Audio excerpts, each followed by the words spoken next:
What if tomorrow, without warning, Israeli warplanes lit up the skies over Pakistan? Nuclear sites under attack. Military command centers bombed. The world watching in silence. No formal war declaration, just a sudden, precise strike deep inside Pakistani territory. Sounds unlikely? Maybe, but not impossible. In a world where alliances shift fast and silent enemies are more dangerous than loud ones, this scenario raises terrifying questions. Could Israel really attack Pakistan? How would Pakistan respond? And in the chaos that follows, can Pakistan win? This isn't just a battle of weapons. It's a test of strategy, survival, and global politics. And the answers aren't as simple as they seem. Why this hypothetical matters now. Pakistan and Israel have no diplomatic relations. The two countries do not recognize each other, don't share embassies, and historically remain locked in ideological opposition. But the world around them is changing. India and Israel have grown closer than ever, sharing intelligence, military tech, and strategic goals. At the same time, Pakistan faces increasing pressure in a complex regional chessboard involving Iran, China, the Gulf, and the US. In such a climate, a direct confrontation may seem far-fetched, but cyber warfare, targeted airstrikes, or covert sabotage, that's not so distant.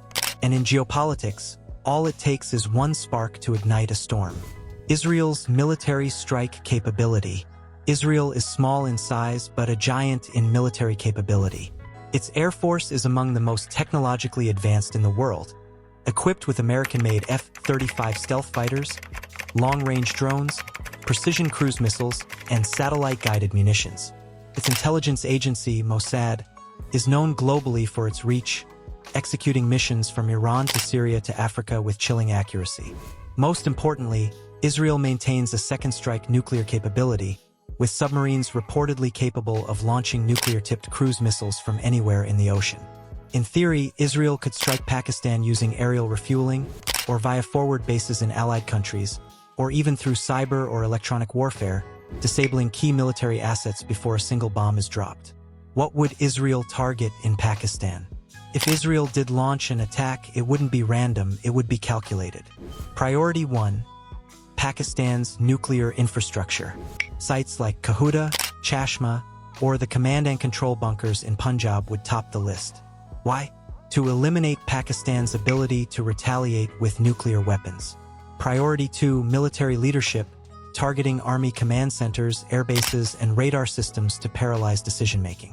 And third, symbolic infrastructure, government buildings, intelligence headquarters, or missile production facilities to send a psychological message.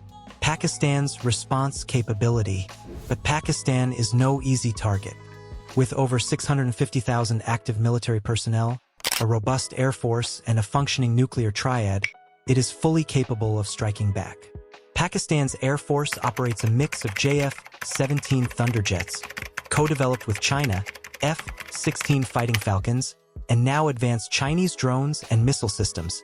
Its ballistic missiles, including Shaheen, Babur, and Nasser, can strike targets over 2,000 kilometers away with precision. And its submarine fleet ensures second strike capability, critical for deterrence. Pakistan also maintains layered air defense systems, including LY-80s and radar tracking sites across the country, which can detect and intercept incoming threats. But most important is strategic depth and doctrine. Pakistan has long maintained a minimum credible deterrence policy, meaning if it feels cornered, it won't hesitate to strike back hard, possibly with unconventional force. Could it escalate into full war? Even a limited Israeli strike could spiral out of control within hours. Pakistan's military would likely retaliate immediately, potentially launching airstrikes of its own, activating missile defenses, and elevating its nuclear readiness. Israel, in response, might escalate to broader attacks, triggering a full-scale conflict, with both countries engaging in long-range strikes and cyber attacks. Now factor in time zones, miscommunication, and emotional reactions under pressure, and the risk of miscalculation becomes dangerously high. Neither country would likely want a full war, but once blood is spilled, containment becomes difficult, especially with public pressure, global attention, and the stakes so high.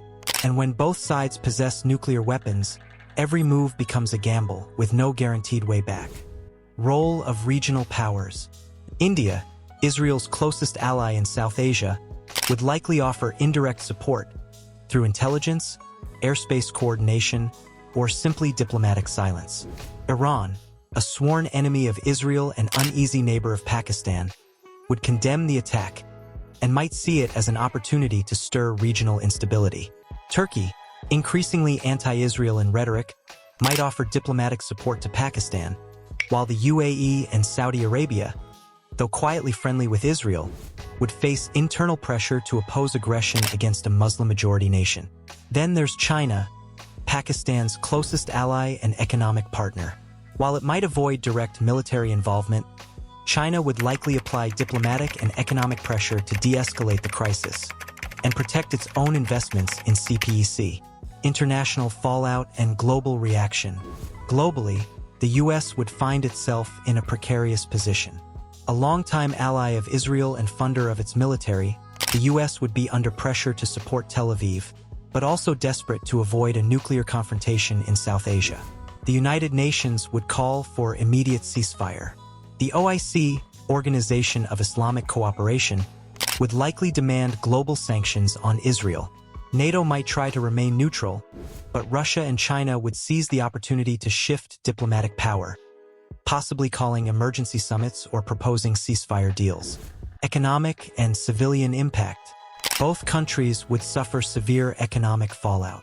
Pakistan's fragile economy could collapse under the weight of global uncertainty, destroyed infrastructure, and capital flight. Fuel prices would soar. Trade routes, especially in the Arabian Sea, could be disrupted. Civilian casualties would be tragic. Israeli missile strikes in major Pakistani cities could kill thousands. Retaliatory Pakistani strikes might damage Israeli military or civilian assets.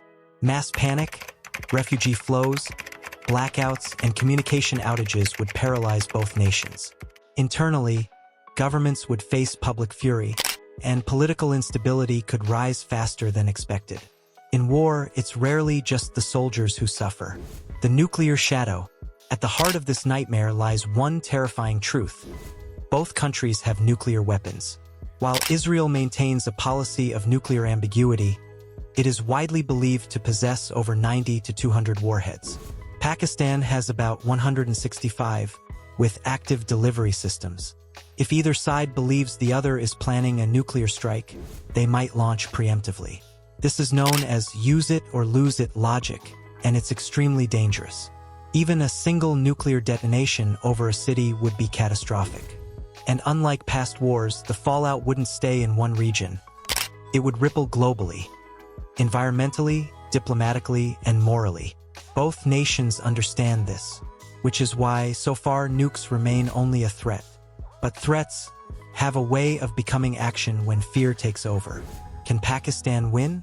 What would winning even mean? In a nuclear-armed war, there is no winner. If Pakistan repels the Israeli attack and survives, technically it wins. But if cities are destroyed, civilians killed, and global sanctions imposed, what kind of victory is that? Likewise, Israel might achieve a quick strike, but if Pakistan retaliates and the region collapses into chaos, it loses just as much. Winning here might mean simply surviving the storm with credibility intact and avoiding total destruction. And that's the terrifying part. This hypothetical war has no good ending, only degrees of disaster. And both countries know it. The real danger isn't the attack. It's the miscalculation. It's unlikely Israel would attack Pakistan out of the blue. But war isn't always about logic. Sometimes it's a misstep, a misread signal, a rogue strike, a false alarm. Without diplomatic ties or communication channels, one wrong move could trigger everything. And in a region already weighed down by tension, mistrust, and secret alliances, the real enemy isn't one nation. It's escalation. Because the first missile might not be the one that ends the world. It's the second, the one that comes after the warning is ignored. Do you think a conflict between Israel and Pakistan is even possible? And if it did happen, how should Pakistan respond? Let us know in the comments below.